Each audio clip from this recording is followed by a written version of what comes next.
உங்ககிட்ட வேர்க்கடலை, எள்ளு, பொட்டுக்கடலை இருந்ததுன்னா தேங்காய் பால் யூஸ் பண்ணி இந்த மாதிரி ஒரு ஹெல்த்தியான டெசர்ட் எப்படி பண்ணுறது பார்க்கலாம் வாங்க. ரொம்ப டேஸ்டியாக இருக்கும். இதை எப்படி பண்ணுறது வீடியோவில் பார்க்கலாம்.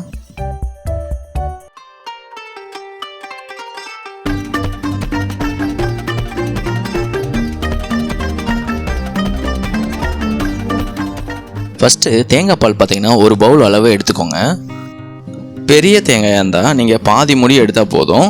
அதுவே சின்ன தேங்காயாக இருந்தால் ஒரு தேங்காய் முழுசாக எடுத்துக்கோங்க. அதை ரெடி பண்ணி இந்த மாதிரி தேங்காய் பால் ரெடி பண்ணி வச்சுட்டு இதை வந்து கொஞ்சம் நல்லா கிளறி விட்டுக்கோங்க. தேங்காய் பால் உங்களால் ரெடி பண்ண முடியலன்னா பால் யூஸ் பண்ணி கூட இதை நீங்கள் பண்ணிக்கலாம். தேங்காய் பாலை நல்லா கிளறி விட்டுட்டு பார்த்தீங்கன்னா ஒரு வறுத்த வேர்க்கடலை பார்த்தீங்கன்னா ஒரு 200 கிராம் அளவு ஆட் பண்ணிக்கோங்க. அதுக்கப்புறம் பார்த்தீங்கன்னா வெள்ளை எள்ளு பார்த்தீங்கன்னா ஒரு 100 கிராம் அளவு ஆட் பண்ணிக்கோங்க. நெக்ஸ்ட்டு பார்த்தீங்கன்னா வறுத்த பொட்டுக்கடலை பார்த்தீங்கன்னா ஆட் பண்ணிக்கோங்க. ஆட் பண்ணிவிட்டு நல்லா கிளறி விட்டுக்கோங்க. வேர்க்கடலை, எள்ளு, பொட்டுக்கடலையை வந்து ஃபஸ்ட்டே வறுத்துட்டு கொஞ்சம் நேரம் ஆற வச்சுட்டு ஆட் பண்ணிக்கோங்க. எல்லாத்தையும் ஆட் பண்ணிவிட்டு கொஞ்சம் லைட்டாக இந்த அளவு கொதி வந்ததுக்கப்புறம் உப்பு வந்து கொஞ்சமாக சேர்த்துக்கோங்க. இனிப்பு நம்ம செய்யும்போது கொஞ்சமாக உப்பு சேர்த்துக்கிட்டா இனிப்பு வந்து கொஞ்சம் தூக்கலாக காமிக்கும். அதனால் உப்பு சேர்த்துக்கோங்க. உப்பு சேர்த்துட்டு பார்த்தீங்கன்னா நல்லா கிளறி விட்டுக்கோங்க. இது நல்லா சுண்ட காயிற அளவுக்கு நல்லா கிளறி விட்டுட்டே இருங்க. இப்போ பார்த்தீங்கன்னா பாதி 50% பார்த்தீங்கன்னா இது வந்து நல்லா வத்திருச்சு. இந்த டைம் பார்த்தீங்கன்னா இதை வந்து ஃபேன் காற்றுல நல்லா ஆற வச்சுருங்க. நெக்ஸ்ட் பார்த்தீங்கன்னா வெல்லம் சிரப் வந்து ரெடி பண்ணிக்கலாம். இதில் வந்து ஒரு 1/4 கப்பு வந்து தண்ணி விட்டுக்கோங்க. தண்ணி விட்டுட்டு 1 கப்பு வந்து வெல்லம் சேர்த்துக்கோங்க. உங்ககிட்ட வெல்லம் இல்லைனா கூட நீங்கள் நாட்டு சக்கரை கூட ஆட் பண்ணிக்கலாம். நல்லா மிக்ஸ் பண்ணிவிட்டு நல்ல ஒரு கொதி வர வரைக்கும் நல்லா வெயிட் பண்ணிக்கோங்க. நல்ல ஒரு கொதி வந்ததுக்கப்புறம் பார்த்தீங்கன்னா இதை வந்து தனியாக எடுத்து வச்சுக்கோங்க. நெக்ஸ்ட்டு நம்ம ஆற வச்சுருந்தது பார்த்தீங்கன்னா இந்த மாதிரி நல்லா க்ரீமியாக இருக்கும். இந்த மாதிரி நல்லா க்ரீமியாக இருக்கும்போது இந்த மாதிரி நல்லா கொஞ்சம் பெரட்டி விட்டுக்கோங்க. பெரட்டி விட்டுட்டு பார்த்தீங்கன்னா இது வந்து மிக்சியில் ஆட் பண்ணிக்கோங்க. மிக்சியில் எல்லாத்தையும் ஆட் பண்ணிவிட்டு பார்த்தீங்கன்னா நல்லா வந்து அரைச்சி வச்சுக்கோங்க. அரைக்கிறது பார்த்தீங்கன்னா லெவல் பார்த்தீங்கன்னா இது வந்து கொஞ்சம் நல்லா க்ரீமியாக இருக்கணும். நல்லா க்ரீமியாக இருக்கும். இந்த மாதிரி லெவலுக்கு நல்லா அரைச்சி வச்சுக்கோங்க. நல்ல பேஸ்ட் மாதிரி இந்த லெவலுக்கு நல்லா அரைச்சி வச்சுக்கோங்க. அரைச்சி வச்சுட்டு நெக்ஸ்ட்டு பார்த்தீங்கன்னா 2 டேபிள் ஸ்பூன் பார்த்தீங்கன்னா நெய் விட்டுக்கோங்க.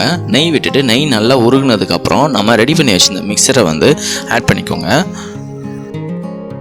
மிக்சரை ஃபுல்லாக ஆட் பண்ணிவிட்டு பார்த்தீங்கன்னா நல்லா வந்து கிளறி விட்டுக்கோங்க. வெல்லத்துக்கு பதிலாக நீங்கள் நாட்டு சக்கரை ஆட் பண்ணும்போது பார்த்தீங்கன்னா 1 கப்புக்கு பதிலாக 2 கப்பு ஆட் பண்ணிக்கோங்க. அப்போ தான் உங்களுக்கு இனிப்பு நல்லா கிடைக்கும். நெக்ஸ்ட்டு பார்த்தீங்கன்னா நம்ம அரைச்சி வச்சிருந்த மிக்சியில் கொஞ்சமாக தண்ணி விட்டுட்டு இந்த மாதிரி ஆட் பண்ணிக்கோங்க. எல்லாத்தையும் ஆட் பண்ணிவிட்டு நல்லா கிளறி விட்டுட்டே இருங்க. நம்ம கிளறி விடும்போதே நல்லா தெரியும். நல்லா திக்னஸ் ஆகிட்டே வரும். நல்லா இந்த மாதிரி கிளறி விட்டே இருங்க. ஏலக்காய் தூள் பார்த்தீங்கன்னா நீங்கள் வந்து ஒரே ஒரு டேபிள் ஸ்பூன் ஆட் பண்ணிக்கோங்க. அதுக்கப்புறம் நம்ம ரெடி பண்ணி வச்சிருந்த சிரப்பை வந்து இந்த மாதிரி ஃபில்ட்ரு பண்ணி ஆட் பண்ணிக்கோங்க. வெள்ளைப்பாகை ஆட் பண்ணிவிட்டு பார்த்தீங்கன்னா நல்லா மிக்ஸ் பண்ணிகிட்டே இருங்க. நம்ம ஃபஸ்ட்டு மிக்ஸ் பண்ணோம் பார்த்தீங்களா, அந்த மாதிரியே நல்லா மிக்ஸ் பண்ணிகிட்டே இருங்க. மிக்ஸ் பண்ண இது வந்து கலர் மாறிடும் நமக்கு.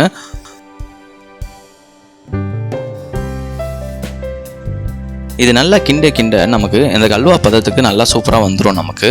நல்லா இங்கே பார்த்தீங்கன்னா இப்போ வந்து நல்லா ட்ரை ஆகி இந்த மாதிரி லெவலுக்கு வந்துடும். இந்த டைமில் பார்த்தீங்கன்னா நீங்கள் வந்து ஸ்டவ் ஆஃப் பண்ணிவிட்டு பார்த்தீங்கன்னா கொஞ்சம் நேரம் ஃபேன் காற்றுல ஆற விட்டுருங்க. ஃபேன் காற்றுல ஆற வைக்கும்போது பார்த்தீங்கன்னா இது நல்ல இறுகலாம் இருக்காது.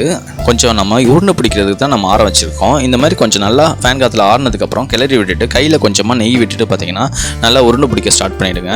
உருண்டை பிடிச்சிட்டு பார்த்தீங்கன்னா ஒரு வீட்டில் இந்த மாதிரி பாத்திரம் இருந்ததுன்னா இதை வச்சு நல்லா அமுக்கிக்கோங்க. ஷேப் நல்லா வரும் நமக்கு. அதுக்கப்புறம் பார்த்தீங்கன்னா இந்த மாதிரி நூடுல்ஸ் ஸ்பூன் வச்சு இந்த மாதிரி நல்லா டிசைன் கொடுத்துக்கோங்க. கொடுத்துட்டு நடுவில் முந்திரி வச்சுக்கோங்க.